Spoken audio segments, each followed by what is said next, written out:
बताइए जब अश्लील का विरोध कर रहा तुम्हारी बहन चमार के साथ भागे तुम उसे क्यों नहीं विरोध किया रे? चमार चमार कइले बारे जइया चमार गाछ दी तो या कोई ना साथ दी। जिया बाबा जी। तारी राजपूत बिया अब बाप चमार बा कसम खाए कहतनी तोरा ढेर हिट हो के शौक हऊ कि चमार समाज के टारगेट लेता रे। हां छुओ कर चाहे कोनो के गरिया चाहे नत गरिया हमनी से उसे कोनो मतलब नहीं के बाकी हमनी के चमार समाज के ते काहे टारगेट लेता रे। जइया बेटा आ गेले नु बेटा ओही दिन का था जी 6 गो बिया एगो बहन के शादी भइल बा जब सबसे छोटकी बिया चमार के साथे भागल बिया या प्रूफ कर दे बताई से लड़की जौरे ना जाए तो लड़का का पावर में उठा के लेके जाए की। हाँ तो चमार चमार चमार काहे होता? तुम्हारी बहन का एक चमार अंतर पॉइंट खोला तो तुम उसे काहे नहीं विरोध किया रे? मंगहिया जवान के ते गरिया होता रे ओकरा बहिनों के गरिया ओसे हमनी के कोनो मतलब नहीं के बाकी ते चमार समाज के काहे टारगेट लेता रे। लेवे टारगेट जहिया जहिया ते बेटा जेबे ओ दिन का था जेबे इतना याद रखिए।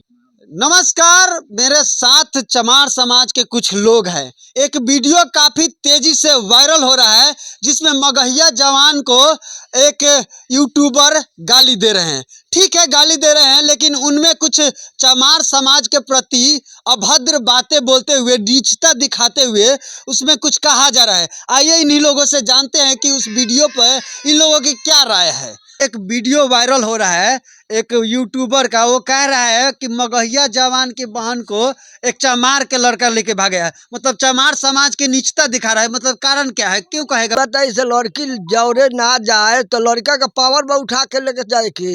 हाँ तो चमार चमार चमार काहे होता?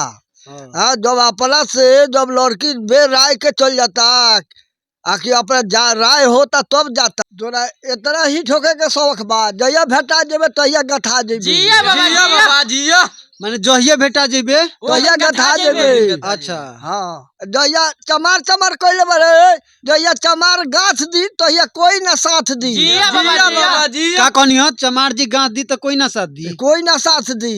हाँ हां मतलब वैसा बिल्कुल। क्या कहिएगा आप? मंगहिया जवान के ते गरिया होता रे ओकरा बहिनों के गरिया ओसे हमनी के कोनो मतलब नहीं के बाकी ते चमार समाज के काहे टारगेट लेता रे। लेवे टारगेट जहिया जहिया ते बेटा जेबे ओ दिन का था जेबे इतना याद रखिए। जहिया बेटा जेबे ओही दिन का था जेबे। का बाबा? हाँ गथा जाई गथा जाई।